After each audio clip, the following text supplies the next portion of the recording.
Welcome back to The Explainer. Today, we're diving into a genuinely monumental 30-year period that honestly completely changed the trajectory of human history. We're looking at the legacies of the four Rashideen Caliphs. Whether you're a hardcore history buff or just fascinated by how sweeping civilizations get built from the ground up, the sheer density of events packed into this tiny historical window is going to astound you. So let's get right into unpacking the foundations of the Islamic world. I want you to imagine the scene. The year is 632 CE. The Prophet Muhammad has just passed away, leaving behind this young, grieving, yet deeply united Muslim community, right in the heart of the Arabian desert. And this profound grief, it's immediately met with a massive, echoing question across the sands. Who is going to lead them now? The power vacuum is intense, and the very survival of this nascent community literally hangs in the balance. Which brings us to Section 1, the catalyst, the crisis of 632 CE. So what followed this crisis was a 30-year period known as the Rashidun Caliphate. And these four leaders, they didn't just rule an expanding empire.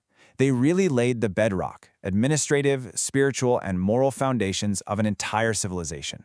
We're talking about building the systems and standardizing the texts that would echo across centuries. Okay, let's dive into this with Section 2, Abu Bakr, the unifier. Elected through consultation, Abu Bakr was the Prophet's closest friend and father-in-law, and he stepped up to inherit a highly fragile state. To truly understand his leadership style, you really just have to listen to his very first address.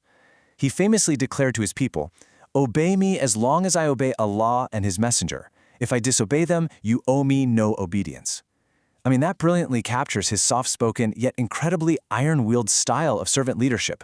He wasn't out there demanding blind loyalty. He was demanding adherence to a shared moral framework. And let me tell you, that iron will was immediately tested. Rebellion sparked all across Arabia in what became known as the Ridda Wars. But Abu Bakr successfully navigated these immense internal threats.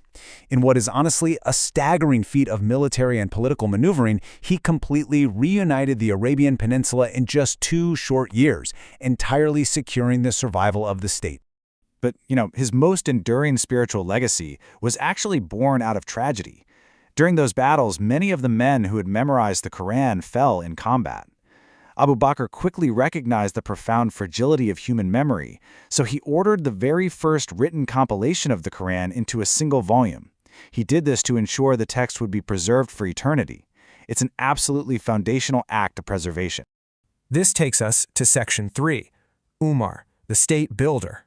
Right on his deathbed, Abu Bakr nominated Umar ibn al-Khattab, a man known for his towering physical presence and his absolutely uncompromising sense of justice. He would go on to rule for 10 years. Under Umar, we see an era of rapid, almost unprecedented global expansion. The Islamic State basically transformed into a global superpower overnight. Muslim armies actually managed to defeat the mighty Persian Empire entirely, and they pushed the formidable Byzantines right out of Syria and Egypt. But here's the thing.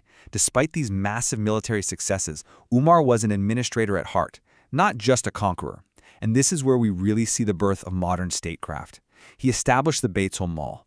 Now, this was a public treasury used to fund the welfare state, literally providing stipends to the poor and vulnerable in society. Now, what's really interesting about this slide is just how many of Umar's administrative creations are still highly relevant today. Beyond the public treasury and those welfare stipends, he implemented a highly structured judicial system and established the Hijri calendar, which, by the way, is still the primary calendar used in the Islamic world today. He was literally building the civic infrastructure of a civilization from scratch. And there's a really fascinating juxtaposition in his rule, because despite his fierce reputation and the massive expansion of his armies, when Umar entered Jerusalem, he didn't ride in as some conquering tyrant. No, he walked in humbly and explicitly granted religious freedom to its Christian inhabitants. But tragically, this brilliant administrator's reign was cut short when he was assassinated in the year 644 CE. That brings us to Section 4, Uthman, the standardizer. Following Umar's tragic death, a council of companions elected Uthman ibn Affan. Now, Uthman was incredibly wealthy, yet widely known for his immense generosity and deep modesty, and he'd oversee the empire for the next 12 years. During his reign, the empire grew even wealthier. Building on Umar's expansion, Uthman took their capabilities to the sea.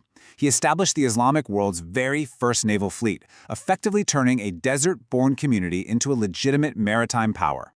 But without a doubt, his crowning achievement, and a massive logistical undertaking at the time, was unifying the Muslim world under a single text. See, as the empire rapidly expanded into non-Arab lands, different dialects began to affect how the Quran was actually being recited.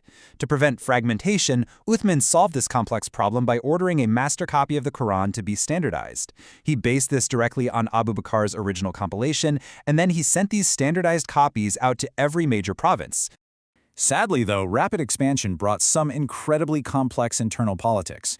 Despite his gentle nature, rebellion fermented. And in a truly tragic turn of events, Uthman was besieged in his own home in Medina by rebels.